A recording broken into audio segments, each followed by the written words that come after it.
धर्म की शिक्षाओं को अपना करके पूरे देश में फैलाने का प्रण किया था और ये हमारे लिए बहुत अच्छी बात है।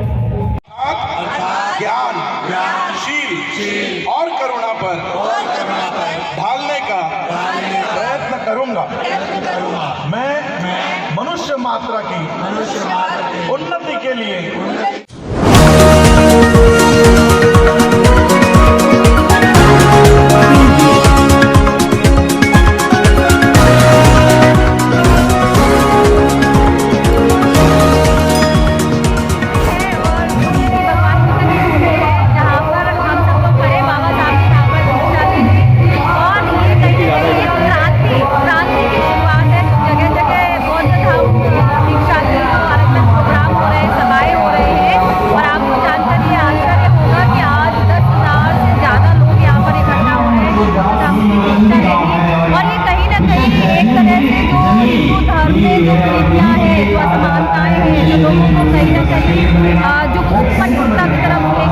वैज्ञानिकता को कहीं ना कहीं खत्म करती है, तो उससे निकलकर बाहर हम अपने धर्म की ओर लौट रहे, धम्म की ओर लौट रहे, बुद्ध के बात की ओर लौट रहे, जहाँ पे वैज्ञानिकता के साथ हम ये सोच समझ सकते हैं कि क्या सही है और क्या गलत है। तो बुद्ध के धरती के लोग हैं और उनकी शिक्षाओं की तरफ हम आगे बढ़ रहे हैं। लेकिन माधुरी, ये देखा गया है कि कहीं ना कहीं देश के अंदर जो मिनिस्ट्री मीडिया है वो तमाम तरह के जो है प्रोग्राम आयोजित करती है चैनलों पे हिंदू धर्म के लिए, लोगों को प्रेरित करती है हिंदू धर्म में लाने के लिए। तो आप कैसे इन लोगों का मुकाबला कर पाएंगे बौद्ध धर्म में लाने के लिए हिंदू धर्म से?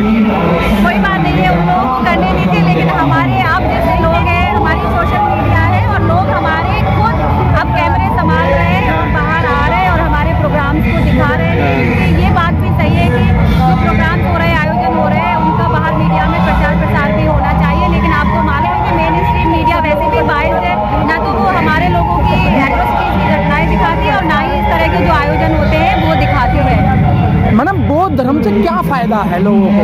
और बौद्ध धर्म कहते हैं, बौद्ध धर्म फायदा क्या है इससे? सर देखिए, एक तो ये समझना पड़ेगा कि ये धर्म नहीं है, ये धम्म है। धम्म बौद्ध का दिखाया हुआ रास्ता जिस पर हम चल रहे हैं, जहाँ पे सम्यक दर्शन है, जहाँ पर सम्यक ज्ञान है, जहाँ पर सम्यक दृष्टि है, मतलब न ज़्यादा न कम।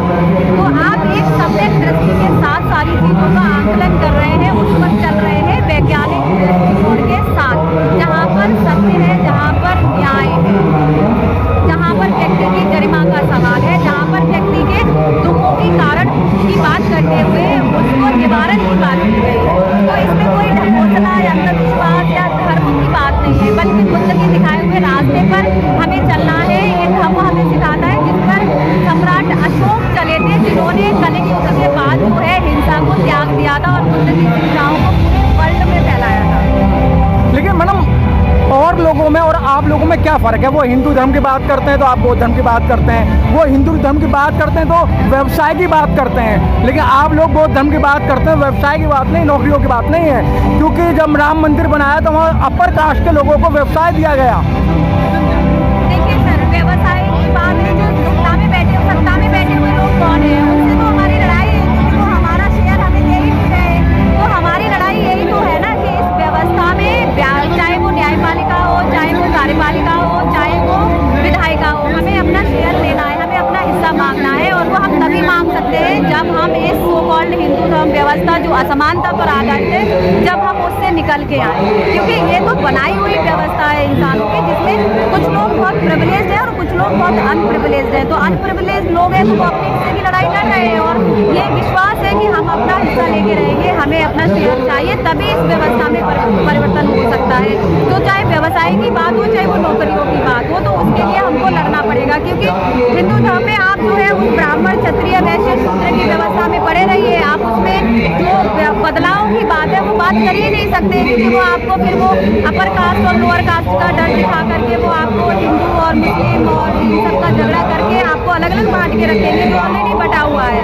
तो हिंदू धर्म में आकर के आप जो है एक समान व्यक्ति, जिसकी बाबा सामने, क्योंकि बाबा साहब ने एक बात कही थी कि हिंदू धर्म में पैदा होना मेरे वश में नहीं था, लेकिन अब मैं समझ गया हूँ और मैं अपने लोगों को उस गंदगी से निकाल कर रहूँगा। ये कह रहे हिंदू धर्म में मरूंगा नहीं, तो इसलिए बाबा साहब जो है दीक्षा ली थी नागपुर में, उसके बाद बौद्ध धर्म को ऑफिशियली उन्होंने अपनाया था 14 मैडम, एक अहम क्वेश्चन है कि अधिकतर पुरुष जाति के लोग, जो पुरुष जिन्हें कहा जाता है, वो कहते हैं यार हम तो मानते हैं, बाबा साहब को भी मानते हैं, बुद्ध हमको भी मानते हैं, लेकिन हमारे घर में बैठी हुई महिलाएं वो नहीं मानती। हर एक जगह महिलाओं को ही बदनाम क्यों किया जाता है? देखिए, पुरुष बाहर आ रहे हैं निकल के, उनकी भी ये जिम्मेदारी बनती है कि जो वो सीख के जा रहे हैं वो अपने घर में अपनी महिलाओं के साथ डिस्कस करें, बात करें, अपने बच्चों से बात करें, क्योंकि जब तक वो बाहर जो बातें कर रहे हैं वो अंदर घर में नहीं लेके जाएंगे तब तक महिलाएं उससे बाहर नहीं निकल पाएंगी। और महिलाएं जो इस समाज में सीख रही है, देख रही है, उसी को फॉलो कर रही है। जब तक वो घरों से बाहर नहीं आएंगी तब तक उनको पता ही नहीं चलेगा कि बदलाव क्या है, या इस घर के बाहर की भी दुनिया है। तो ये पुरुषों की जिम्मेदारी है, हमारे पुरुष साथियों की जिम्मेदारी है कि जो घर से बाहर आ रहे हैं वो महिलाओं को एक स्पेस दे, उनको बाहर लेके आए, बच्चों को भी सिखाए। अभी हाल ही में देखा जाए नवरात्रे खत्म हुए, उससे पहले जो है कांवड़ यात्रा खत्म हुई है। SC ST OBC कहीं ना कहीं इसी जाति के लोग उसमें पाखंडवाद में ज़्यादा फंसे हुए। बहुत तमाम मीडिया उनको इस पाखंडवाद में फंसाए रखना चाहती है, लेकिन कहीं ना कहीं देश के अंदर जो है बुद्धिजीवी लोग हैं उनको समझाने की कोशिश करते हैं, लेकिन हर बार कहीं ना कहीं वो संख्या बढ़ने पे क्या कारण है उसका? सर बिल्कुल आपने सही सवाल उठाया है। अभी जो कांवड़ मेला निकल के गया है उसमें एक सर्वे करा कर देख लीजिए, उसमें कोई भी ब्राह्मण ठाकुर बनिया का बच्चा नहीं होगा, वो सब पढ़ाई कर रहे हैं और ये एक तरह से उनका बिजनेस चल रहा है, उनका धर्म जो है उसको प्रचार प्रसार में लगे हुए। आप देखिए कांवड़ियों के लिए खाने पीने का कितना इंतजाम किया जाता है, उसमें सरकारें इन्वॉल्व है, लोग नहीं, सरकार भी इन्वॉल्व है। तो सरकार उनके लिए शिक्षा की व्यवस्था क्यों नहीं करती, उनके लिए व्यवसाय की व्यवस्था क्यों नहीं करती है, तो उसके लिए सरकार बात करे। बल्कि जो भंडारे का जो जगह जगह आयोजन होता है कांवड़ के दौरान, तो ऐसे समय पर आप देखिए मंदिरों के बाहर या कोई भी धार्मिक स्थल है उनके सामने हजारों लोग भीख मांगते हुए नजर आते हैं। तो उनके लिए सरकार क्यों नहीं करती है? लेकिन कांवड़ यात्रा के टाइम पर जो है उनके पास ये सब चीज़ें आ जाती है। तो ये सवाल फिर से उठ खड़ा होता है कि सरकार कहीं ना कहीं धर्म के नाम पर अपनी सत्ता को बनाए रखना चाहती है, चाहे वो किसी भी पार्टी की सरकार हो, लेकिन जो लोग हैं उनको वास्तव में उनकी जो आगे बढ़ने की इच्छा है शिक्षा के द्वारा, स्वास्थ्य के द्वारा, उसको वो करना नहीं चाहते, उनको लोग धर्म में फंसा के लोगों को रखना चाहते हैं। आखिर में चलते चलते अगर इस देश के युवाओं को, महिलाओं को, बच्चों को कोई संदेश की बात करें तो आज अशोका विजयदशमी के मौके पे क्या संदेश देना चाहेंगे? मैं यही कहना चाहती हूँ कि शिक्षा सबसे बड़ा हथियार है, क्योंकि बाबा साहब ने भी ये कहा था कि शिक्षा शेरनी का ऐसा दूध है जो पिएगा वो दहाड़ेगा। तो